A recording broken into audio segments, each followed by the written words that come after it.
As of the moment I'm recording this, I'm currently a senior employee of SETI Observatory, Search for Extraterrestrial Intelligence. And I urge listeners of this message to share it publicly, as this alert concerns the future of humanity, our planet, and all of space exploration. 3 weeks ago from this moment, SETI intercepted a most unusual transmission. Its signal came from outer space without question. What is unusual about it is that it originated very close to Earth's higher atmosphere, too far to be from an artificial satellite. After being decrypted, it yielded a text written in English, the contents of which you're about to hear. It unnerved me and all of the people who had access to it. After the team that transcribed it brought it to the attention of their superiors, weeks of discussion about its nature ensued. Finally, the higher-ups of the observatory ordered the message not to be divulged, its files to be sealed, and to officially discard it as a clever hoax. The reason behind it being that the signal was aimed directly at one of our receivers, and that its contents were plain English text, not alien in nature, and therefore not our object of study. Many of my colleagues disagreed with this decision. Clever though one might be, I've never met anyone who had the means to transmit a hoax from so far in the upper atmosphere. The signal clearly originated from space, and though close to Earth, it is definitely from a chunk of empty space. There are no known objects in its source, and the fact that it was aimed at our receiver at that precise moment makes it clear that whoever initiated this communication knew what she or he was doing and wanted us to get this message. What follows is a full transcript of the received text. I urge you, dear listener, to consider the implications of every word very carefully. An alert from the future. Notes from the 2109 Revelation incident. Ever since the discovery of the first rogue exoplanet in 1998, OTS-44, interest of the scientific community about such objects never waned. Which is why, when a large rogue asteroid was detected so close to our solar system, all were keen to study it as fast as possible. The minor planet, previously known as 237 Perplexity, was first observed in 2052 by the ELT, Extreme Large Telescope. It received a permanent designation as a rogue exoplanet in 2061, after it was determined that its eccentric trajectory was a result of not being caught by the sun's gravity.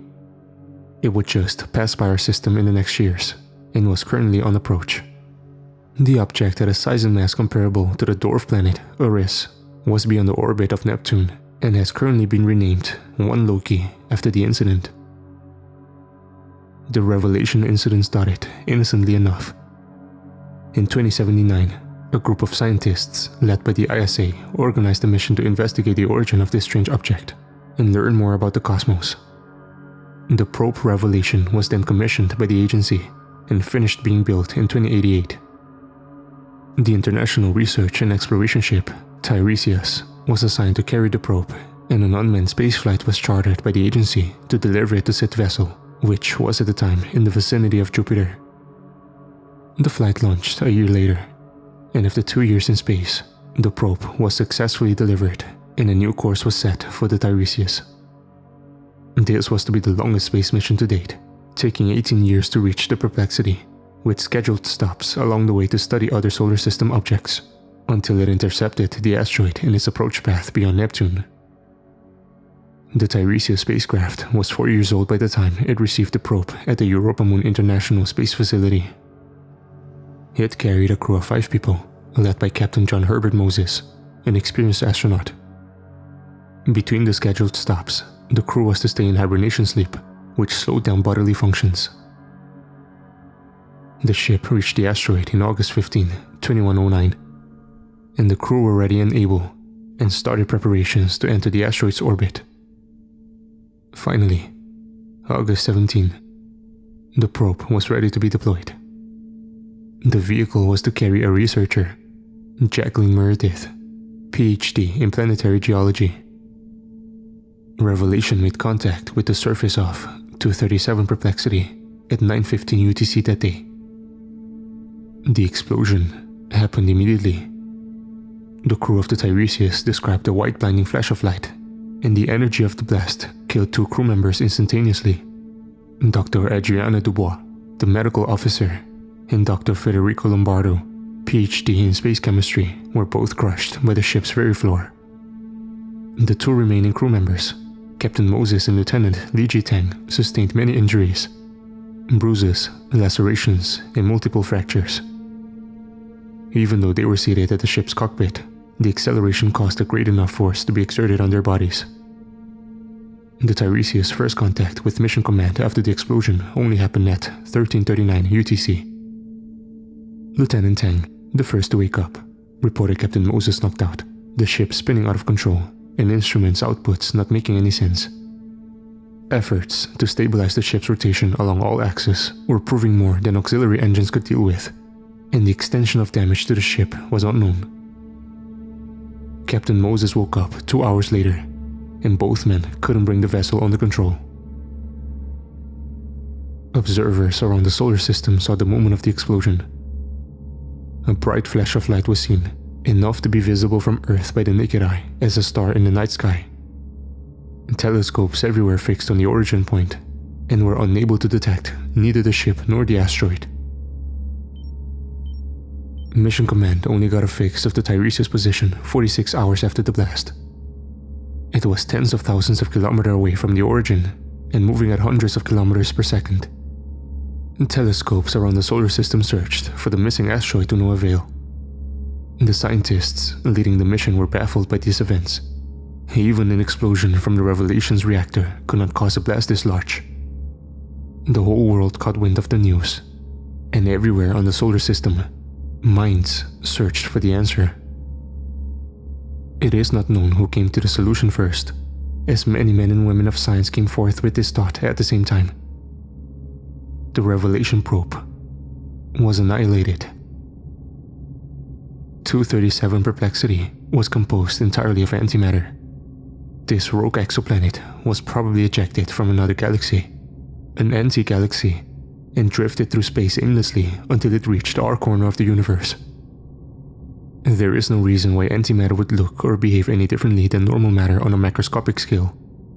This anti-planet and the incident were proof that probably half the stuff in the night sky is made of antimatter. Entire galaxies composed of this material exist, and there is absolutely no telling them apart. This death trap entered our solar system covertly, and was sprung by human action. The scientific community decided to immediately reclass this antiplanet and renamed it One Loki, after the Norse god of deceit and trickery, a break from the tradition of naming important objects after Greco-Roman deities because of this newfound nature. The drama for the Tiresias continued as the ship sped out of control. The rotating motion was only stopped after 9 days of constant work by the 2 survivors. The auxiliary engines were worked to almost breaking point. After stabilizing the disorienting motion and finally making out the instrument readings, the crew members discovered their horrible predicament. The Tiresias was still moving away from the solar system at incredible speed. They have reached escape velocity. Even with the ship's engine intact and at full power, they would never return home. The extension of damage to the ship was never made public. But Mission Command decided that, even in these dire conditions, the crew should point the vessel towards Earth, leave the engines on at maximum power, and go to hibernation sleep. Their only hope for rescue would be if, after enough years, the technology would reach a level sufficient for a spacefaring vessel to be able to catch up with them. With this thin hope, these 2 brave men went to sleep. 3 years later, all contact with the research ship Tiresias was lost. It was now too far away for anyone to hear. 4 people on Earth and human colonies on the solar system, a concern remained. Where was the rogue antiplanet, and what could it hit? 2 years after the incident, a team from the Tyson Space Observatory spotted it, but it was going too fast for the telescope to track. A huge concerted effort of observatories across the system was made to keep tabs on One Loki's whereabouts and determine its trajectory. It was found with a sigh of relief that it would not hit Earth. For most of the Earth's population, it was the end of the story. But for scientists like myself, a planet-sized bomb roaming our solar system was still cause for alarm. It took 6 years of observations and calculations that made the scientific community sure enough of the outcome. One Loki was going to hit Jupiter in the year 2118. The huge planet's gravity well would capture the asteroid and hurl it against itself. There were no predicting the consequences, but the gas giant stood to lose a bit of its mass from annihilation. A whole lot more would be ejected by the explosion, and there is no telling what all this, plus the force of the impact and the annihilation's energy could do to the orbits of Jupiter's 69 moons, and how all that would affect everything around it. The situation's complexity was insurmountable. Missions to hurl spaceships or other sources of mass at one Loki have been considered. But the anti-planet is going too fast to be intercepted by our current spaceships with a sure enough point of impact that wouldn't threaten Earth, Mars, or other objects that could alter orbits around the system. The delicate balance of Earth's ecosystem can be affected by anything as small as the magnetic reversion of the poles. The consequences of an event that affects the orbits of planets around the system are unforeseeable. We do not know our fate right now. It hangs in the balance, and there's nothing anyone can do but wait. I too am waiting. But I've also decided, on a thin hope, to leave this message to the people 100 years in the past. I have researched time travel all my life, and though it's not yet possible to send objects, I can send signals. It takes enormous amount of energy to send a signal a few days in the past, but the amount of data sent is enough for a text. I shall keep sending versions of this for however long and far in time as I can to places where there could be people to take heed of my warning. I hope that enough people have access to this document. All that is needed to prevent disasters like this is a small change in space mission protocols. Send small objects to the surface of any new heavenly body to be explored. A small explosion of matter-antimatter annihilation would be enough to be seen from afar, but wouldn't upset the delicate balance of our solar system. I don't know how this would affect costs of space missions in the past, but seems a small price to pay compared with the sufferings of humans everywhere. Our colonies are not currently self-sustaining enough to ensure a future for off-world humans in case of Earth's ecosystem collapsing. All of mankind is at jeopardy because of our mistake, because of our eagerness to give in to the whims of curiosity. There are life bombs out there in the universe, and there is no way to know how many. They should be rare, but take heed of my warning, and all of this horror and anguish can be avoided. Science is the art of making known the unknown. Act as scientists and make known this alert. September 3rd, 2118. Dr. Alexa C. Caldwell, PhD in Transdimensional Physics. There ends the transcription. The file in this case is currently sealed. I'm not revealing my full credentials, as this could jeopardize my career.